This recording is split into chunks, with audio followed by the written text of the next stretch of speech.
All right. Hello, everyone. It's the top of the hour, so we can go ahead and get started here. If you're joining us again from previous webinars, welcome back. And if you're joining for the first time, welcome.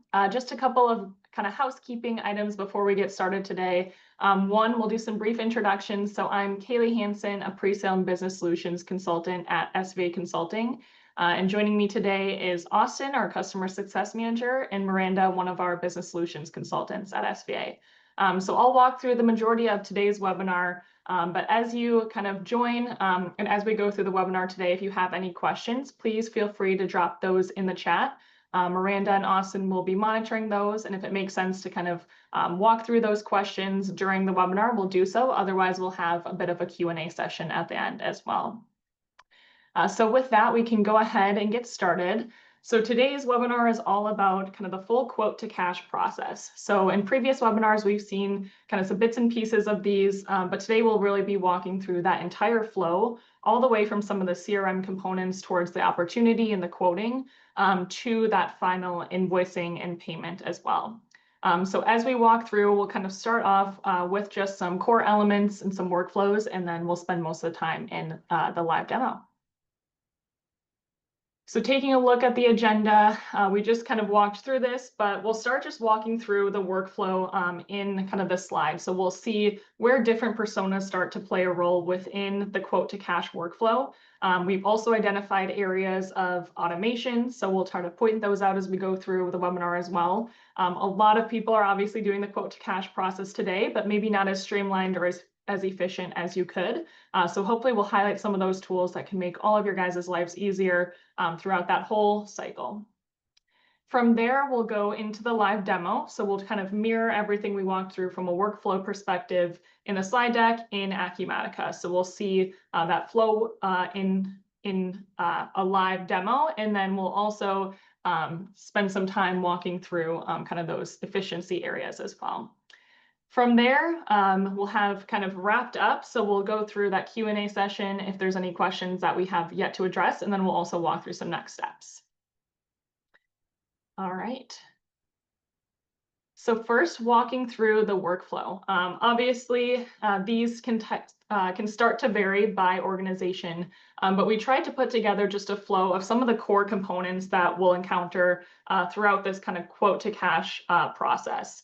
As well as the different personas. So on the left-hand side there, we'll see different personas. Depending on the organization, again, you may have 4 different types of people involved or teams involved. You may have 1, you may have 2, kind of just depending on the type of organization again.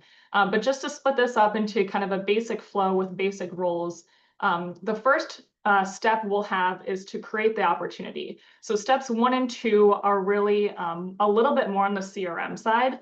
So if that's not a module that you're leveraging today, we'll highlight a little bit of that and see how it can interface with kind of the full sales order workflow as well. But really we'll see, typically some of the sales reps or the sales team members be involved at this stage. So maybe they were involved in kind of previous stages in terms of, creating leads within Acumatica. Maybe they've converted those to opportunities. So for today, we'll start with creation of an opportunity. So that could be against a new account that you've never done business with before, or it could also be against previous customers. So existing customers that you have additional new opportunities for. So that's kind of the first step. And from there, we can create different quotes. So as we get into the quote, you can have multiple different iterations. We'll show some of those examples as well. And that's really kind of those initial steps before that sales order entry happens. As I kind of go through this workflow, you'll also see on the right-hand side that diagram key. So anywhere where it has kind of that clipboard icon, that means that that entity in Acumatica could be routed for approval. So we'll highlight those. Likely you wouldn't have approvals throughout all of these different entities that have that capability, but rather that's an area where customers tend to kind of pick and choose where it might make sense to have approvals or not. Maybe you don't need those today, but just know that those exist as well. And then that little envelope icon is where you can have automated notifications. So we've walked through probably many times within these webinars, certain areas for automated notifications, all of the business event logic, which adds additional capabilities. but just natively within Acumatica through this flow, we'll see those are where the system can automate those notifications to go out. So in this case, automating that sending of the quote form to the customer, the sales order, etc. So that's kind of really that first couple of steps, typically from the sales rep. And then from there, we can really get into more of the order entry side. So from the quote directly, we can convert those quotes into sales orders. Again, once that's created, we can send that out in an automated notification to the customer, kind of that sales order confirmation. The sales order could also be routed for approval. Typically at this time, you might, if you're using things like shipping carrier integration, it may be at the time of order entry where you begin to find those rates so that those orders are showing up for the customer at the time of that order as well. That is another area that could fall kind of into that third swim lane where that may be more on the warehousing and fulfillment side. But we'll kind of walk through it in the sense that the shop for rates will happen at the time of order entry. Kind of the last step here is we'll create the shipment. So once the shipment's created from the sales order, that's really where it drops into our warehousing and fulfillment side. So step 6 here, it's going over to our warehouse. They're going to pick that order. They're going to pack that order. We'll walk through some of the barcoding functionality. We won't get into too much depth there today, but we'll walk through and highlight some of the core features there, and then some of the more automated features on the warehousing side for things like paperless picking. So we'll highlight some of those as well. You'd confirm that shipment, print those shipping labels. That's where you'll get that tracking number from FedEx or UPS, for example, if using those carrier integrations. And then from there, once it's ready to go and shipped out, that's where it kind of turns to our finance team. They'll create the invoice and collect the payment. Creation of the invoicing and the payments, all of those can be routed for approval as well. Again, likely you wouldn't have it on both, but maybe one or the other. And then automated notifications for those invoices can be sent throughout the system, as well as some of the payment links and the payment confirmation as well. So we'll kind of dive into all of that today. I know it's a lot when we look on it, so we'll kind of unpack that as we go through. And then the last thing I'll highlight is as we go through the workflow today, I'll kind of manually be pushing the entities through this workflow, but anywhere where we have kind of this yellow shading on the number is where we could automate those. So as you get more comfortable working within Acumatica, for example, maybe you want to automate the creation of the shipment once the sales order entry is complete. Or maybe we want to automate the picking or the printing of the pick list, for example, or the creation of the invoice once that shipment's been confirmed. So all of those are areas where we have the latitude to automate those steps versus having individuals kind of go in and do it. You could either automate it fully on an automation schedule or do it kind of in mass. So if we're creating the invoices, for all orders for that day, that might be something that we automate or process in mass as well. But just keep that in mind as we go through. We'll show you some of those processing screens as well for where we can start to automate those steps. All right, from there, we'll kind of get into Acumatica and we'll show all of this in action. All right, so here is just my Acumatica demo instance. And as we go through the demo today, I'll also highlight, because I know this came up in some of the last sessions, as a reminder, Acumatica is in the process of rolling out their modern UI. So the majority of my screens as we go through this presentation will be leveraging Acumatica's modern UI. So if it looks a little bit different than your instance today, that's why, but just keep that in mind, and hopefully that's an exciting component for you guys as you start to see that in action as well. All right, so to start this workflow off, we'll kind of be more on the sales side, and so we'll highlight a little bit of the CRM workflow. So where we'll start is we'll start by creating an opportunity. I alluded to it previously, but this opportunity that I'm going to start with could have stemmed initially from a lead as well. So maybe you got a lead, from your website or from a different source. You entered that into the system. Maybe it went through a qualification stage and then created the opportunity from it. So there is kind of previous or prior steps within this workflow, but we'll just start with the opportunity itself. All right, so I'll go ahead and create my opportunity. And in this case, we'll create it against a previous customer within my system who will be Clark Contractors. So they're kind of the key customer we'll be working with today. again, they're an existing customer, but I could do this for a prospect account, meaning I haven't yet done business with them before. All right, let me give this a quick description. So this is, a customer I've been working with, and they're interested in a new technology upgrade. So we'll kind of start to walk through this process, work through how this can convert to a sales order and the whole workflow that we walk through. But this is really the starting point. And again, this is more on the CRM side. So this is where I have my opportunity. And this is where, prior to something like a quote or a sales order, this is where a lot of that sales pipeline comes into play. So if you have, initial opportunities that are not yet ready to, become an order, maybe have a little bit longer of a process, some back and forth with the customer, this is where we might want to create an opportunity. And this really gives us the tracking of where it's at from a sales perspective, as well as forecasting in terms of when we think this might close or become a sales order in this example. So the different stages in Acumatica, these are just kind of the native ones out of the box. These are all stages that we would configure. So if you guys have, unique stages where, you're qualifying different people first, maybe you're doing a lot of quoting back and forth before you get into some of that final negotiation. Maybe there's some sort of application that the customer has to go through. That's where we can have flexibility in terms of how we set up these stages to match your organization. But I'll go ahead and open this up. Maybe we've had initial conversations and now they're qualified, probably ready to start giving them some quotes for how much products might be.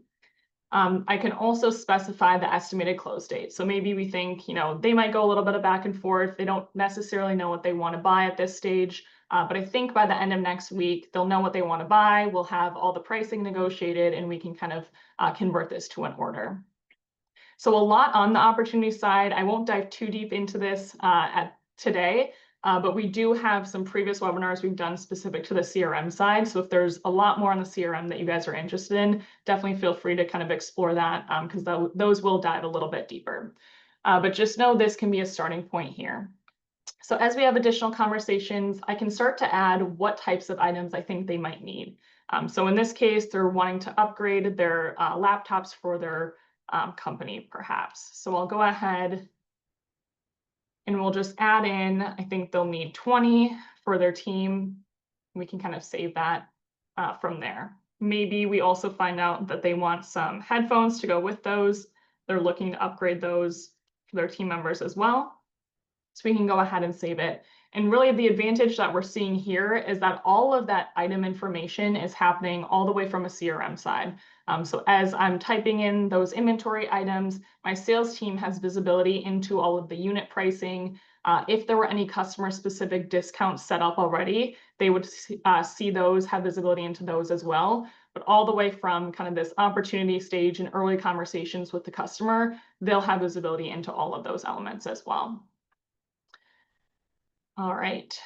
So now, we might be working this. There's a lot more here. Again, we can push this into different stages. Maybe we push it into a solution stage, meaning, we're really going to get into the nuances between what items they want. All of the activity tracking that we've seen before on the CRM side still exists. So all of that could be tracked from an opportunities perspective.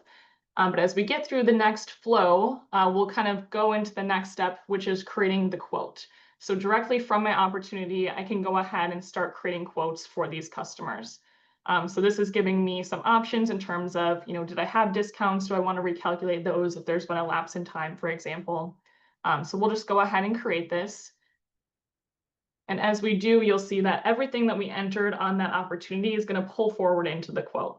So whether this was the same team member, different team members, anything that we're tracking kind of has that continuity as it flows from the opportunity to this sales quote, for example.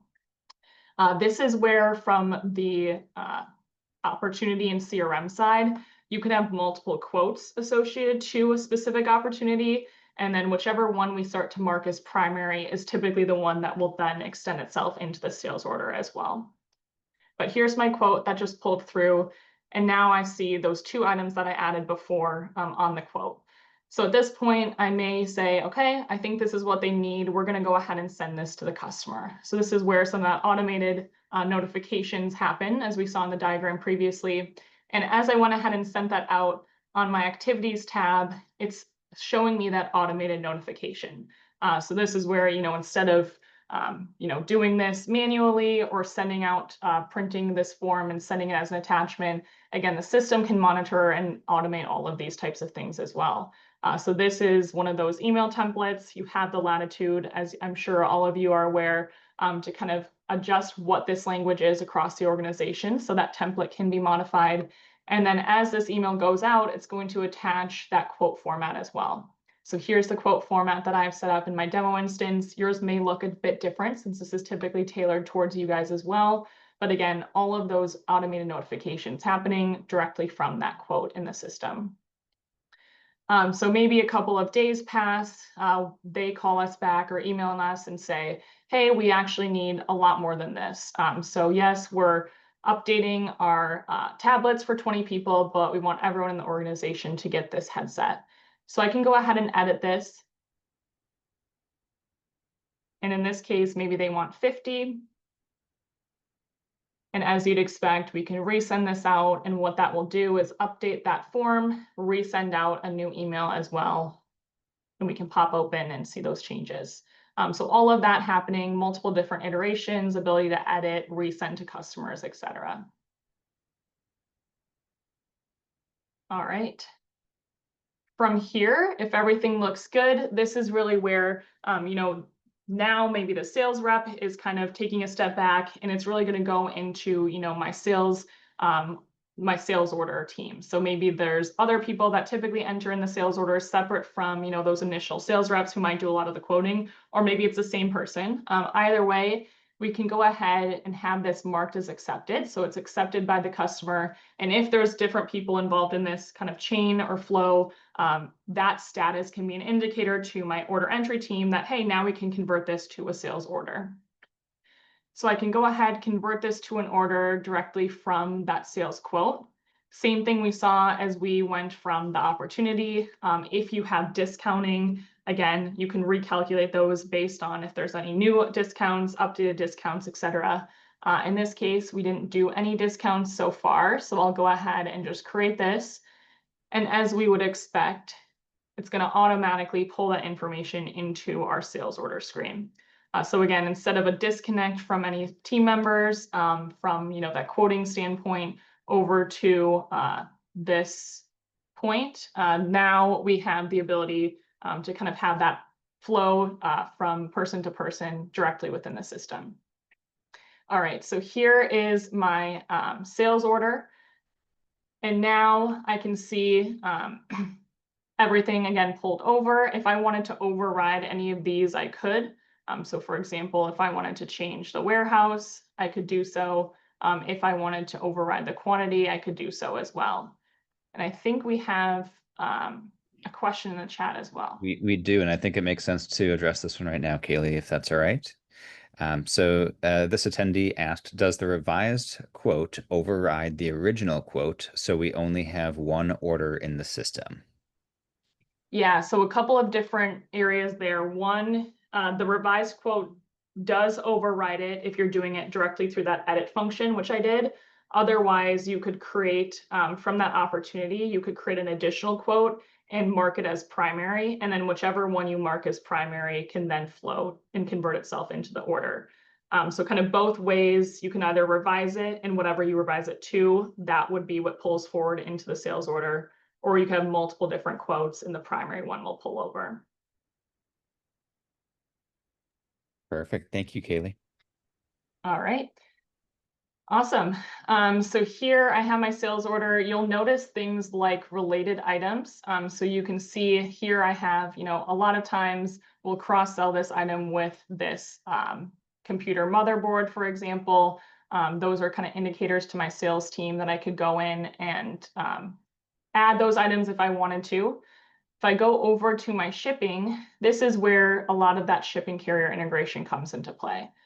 So here is my ship via. If I wanted to change this, for example, and leverage the shipping carrier integrations, I could do that as well.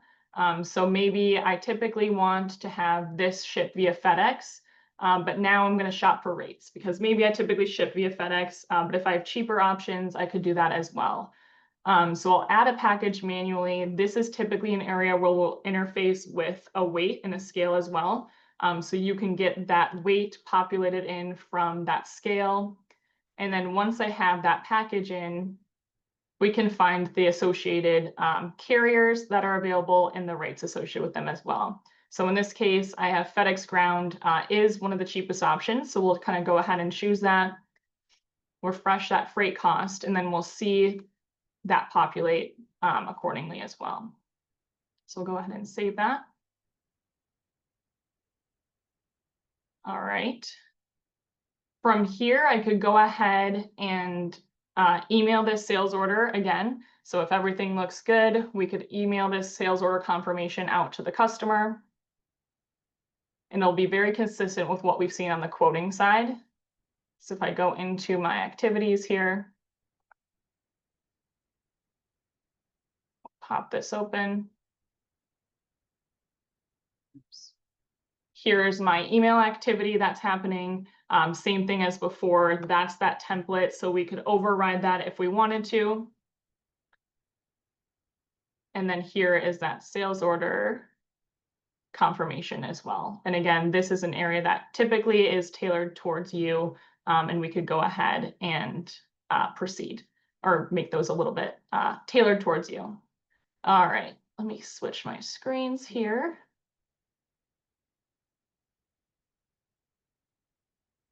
All right.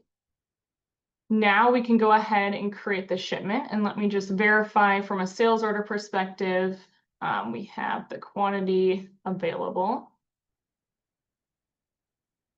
Looks like we don't for their cross-sell items, but I think we should be good here. So we can go ahead and create this shipment.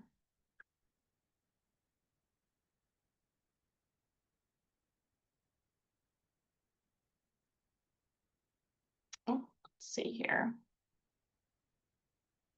Let's change this warehouse that I'm shipping out of.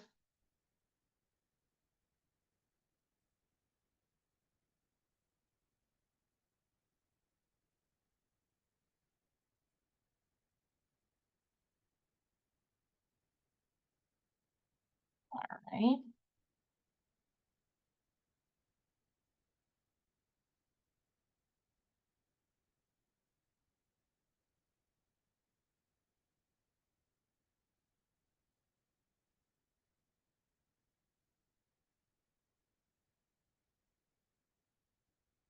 Switch this with their substitute item based on what's available here.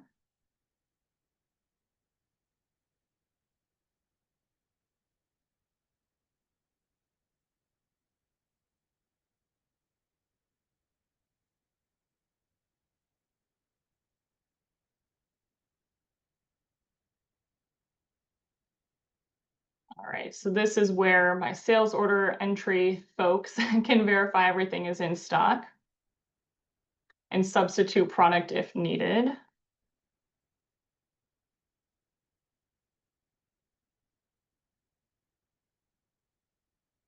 So we'll substitute that out for what's available.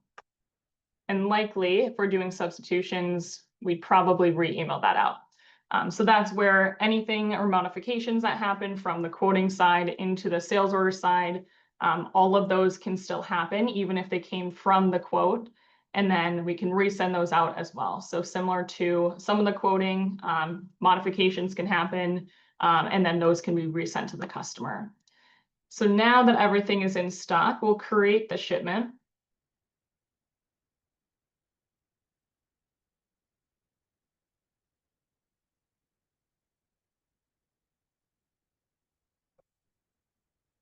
We'll refresh our rates. Likely there's kind of maybe a lapse in time from when you're fully ready to start shipping to when that order was originally entered. So we'll refresh that rate. In this case, it stayed the same. We're still using that FedEx Ground.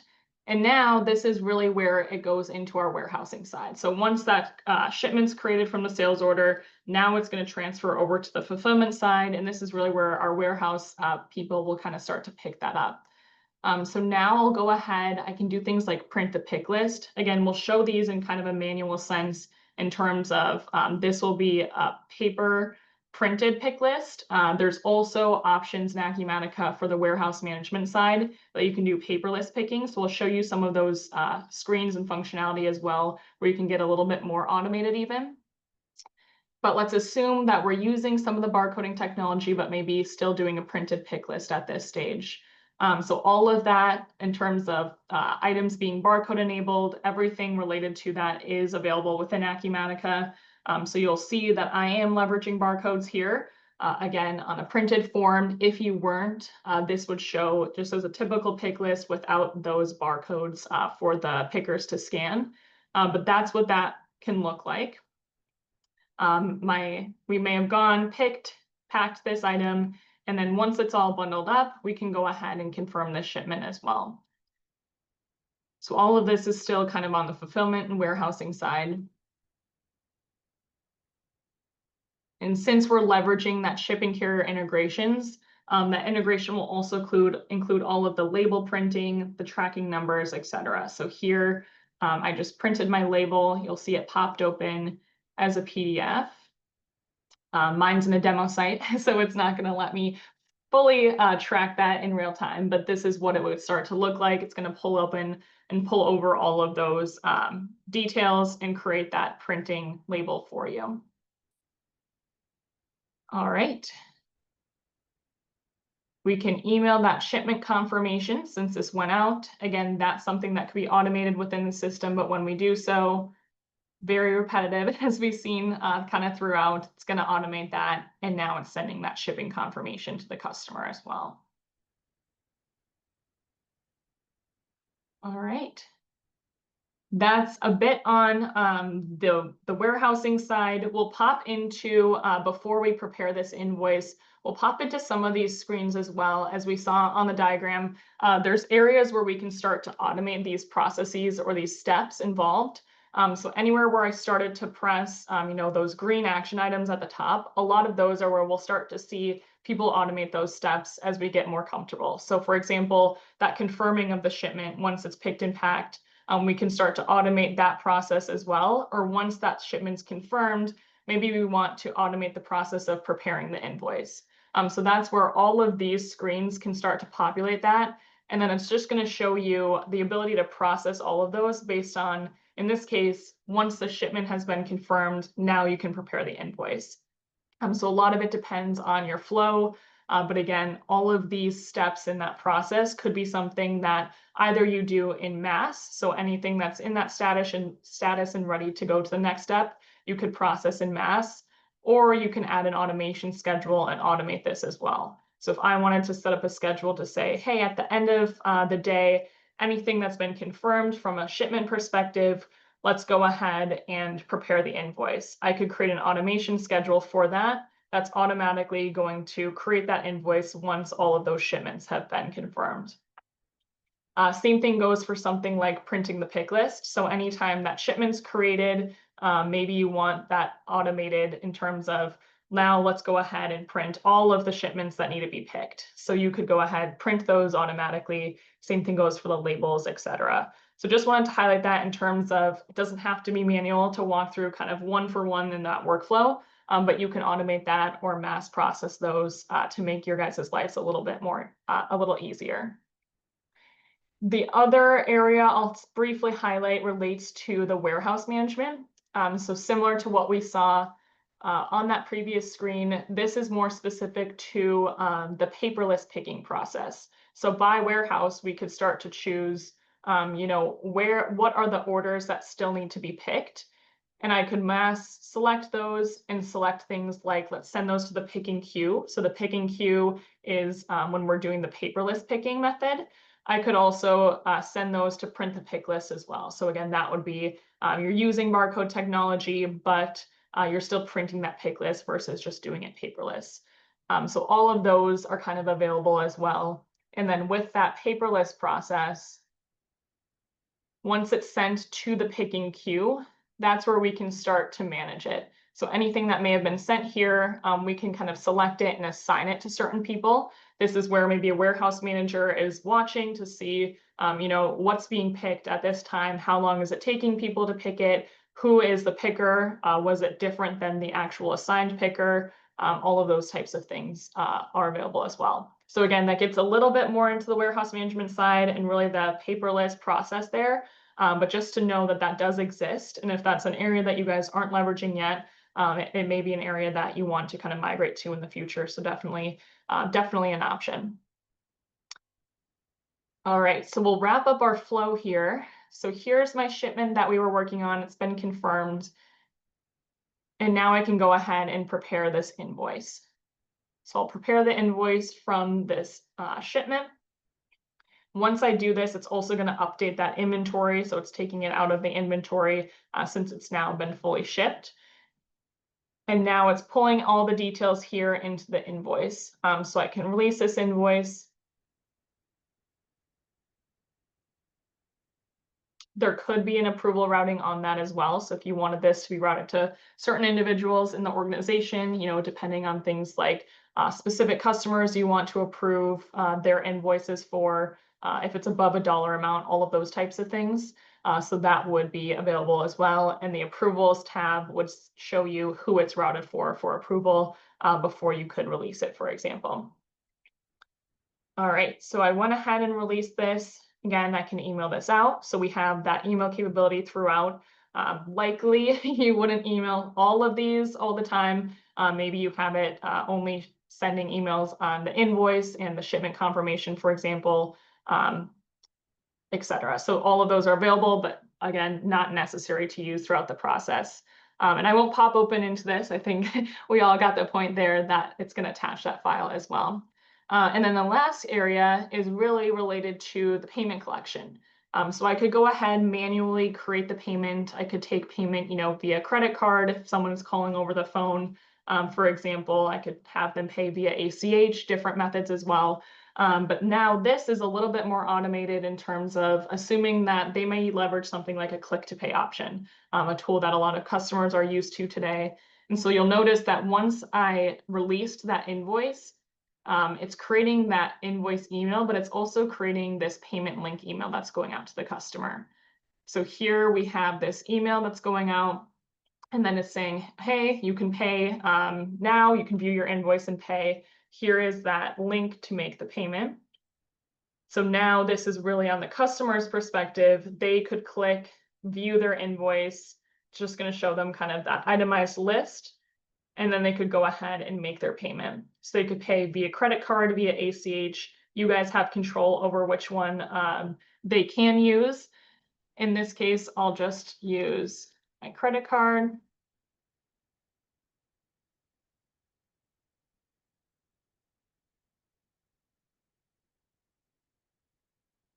It's populating in a lot of those details related to the customer from the customer record. And then you can decide from a settings perspective if you allow customers to partial pay or not. So in this case, they could override this value to partial pay just based on the settings I have here. I'll assume we'll pay it in full, and then I can go ahead and pay this invoice. So now it's paid, it's coming back into Acumatica. This is another area that would typically be automated. We're not going to have to go ahead and sync these every time that they click on that link and make the payment. It's going to happen automatically for us. But once it does, you'll notice that the status has changed to close. There's no longer an active payment link since they used that, they closed it out, made the payment in full. And then the applications tab, we'll see that that payment has been made.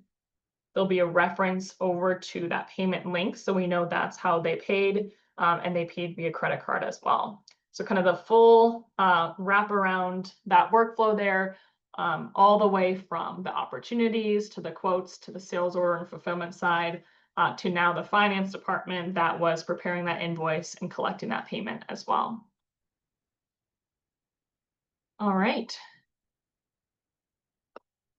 That's kind of the full view of our flow. I know there's a lot there, and there's a lot of different areas that we could dive deeper into.